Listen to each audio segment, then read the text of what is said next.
You ever notice how much more confident you feel at a restaurant when you know what to say? That's what today's episode is all about, eating out and mastering the language that goes with it. Honestly, it makes a huge difference.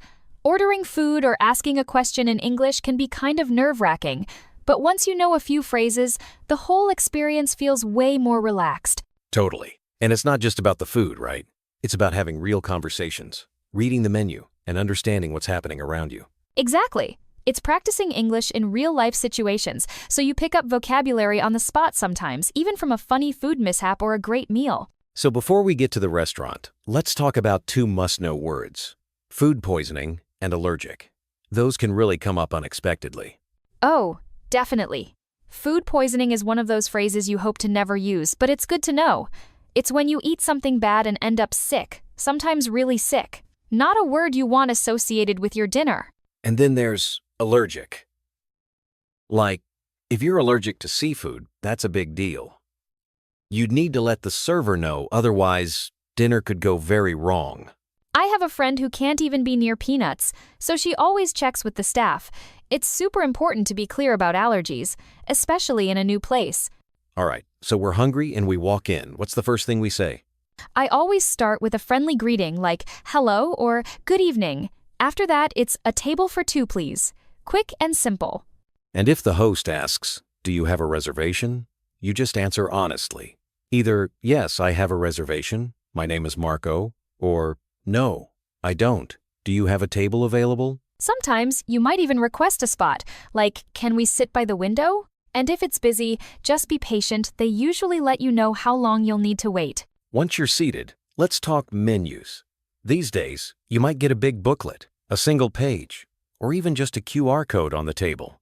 I love when there are pictures, but if not, I'm never shy about asking the server, what's in this dish? Or, is it spicy? It's actually a great way to learn new words and avoid surprises. You can also look for the sections, appetizers, mains, desserts, and so on. If you're vegetarian or have an allergy, check for those options, or just ask.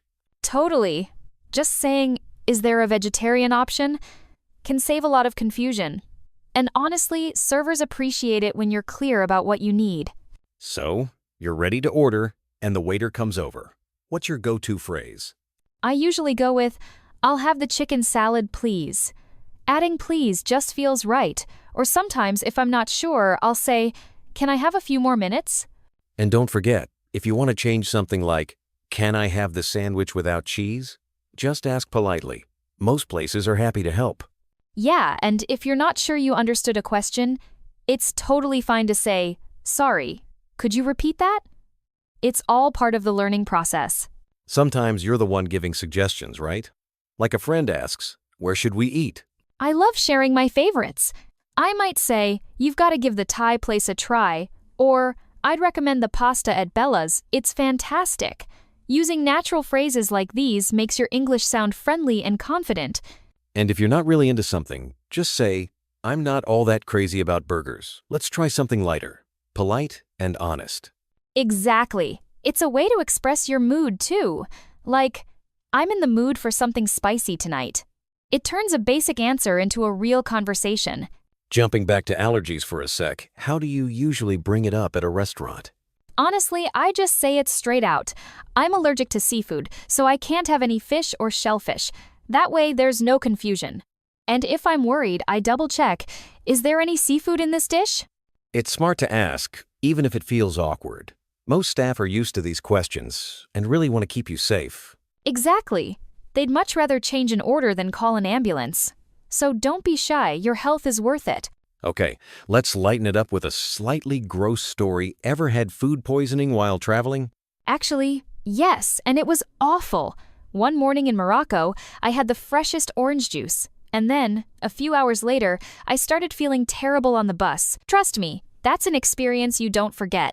Oh no, that sounds rough. Was it just the juice, or maybe the water they used?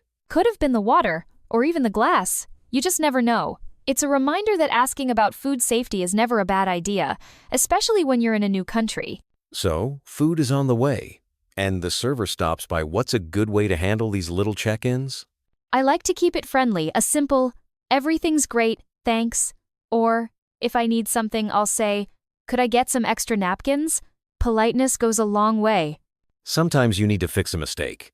Maybe your dish has onions you didn't want. Just say, "Excuse me, I asked for no onions. Could you please fix this?"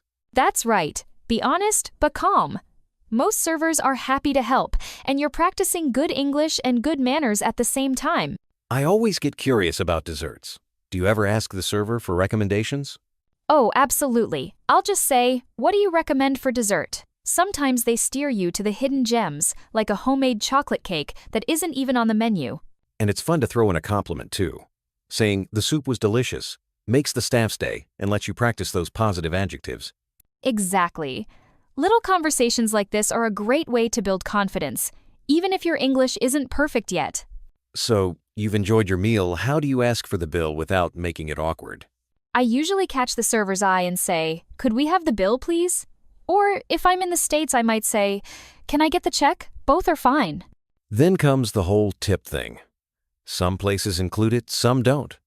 If I'm not sure, I'll just ask, is service included? Or should I leave a tip? Yeah, and if you want to split the bill, just ask, can we pay separately? It's common, and most restaurants are used to it. After paying, a little politeness goes a long way. What do you usually say as you leave? If the service was good, I'll say, thank you very much. The food was great. Or sometimes, you were very helpful. Thanks. It's a nice way to finish the meal. And don't stress over small mistakes. It's all part of the learning curve. Every time you visit a restaurant, you get a bit better at this. Exactly. The key is to try, and people usually appreciate your effort, especially when you're learning a new language. Once you're home, do you ever think back on your restaurant English and how it went? I do. I ask myself, did I learn any new words? Was I polite? Did I ask questions confidently? Even if I made a mistake, it's still progress. I love that attitude. Every meal out is a chance to practice, not just order food. You build skills, you notice what comes naturally, and you get ready for next time. And celebrating those little wins like ordering by yourself or understanding a joke from the server makes you feel more at home, even in a new country. It's funny, but restaurants are kind of like mini language schools. Every smile, every question, it all helps you connect. I couldn't agree more. You're not just memorizing words, you're building real connections, learning about culture, and finding your place in the world. So, next time you're out, give yourself permission to enjoy the process. Order something new, ask a question, or just chat with the staff. And remember, confidence grows with every visit. Speak, listen, and savor the moment. You're not just a customer, you're a language learner making real progress.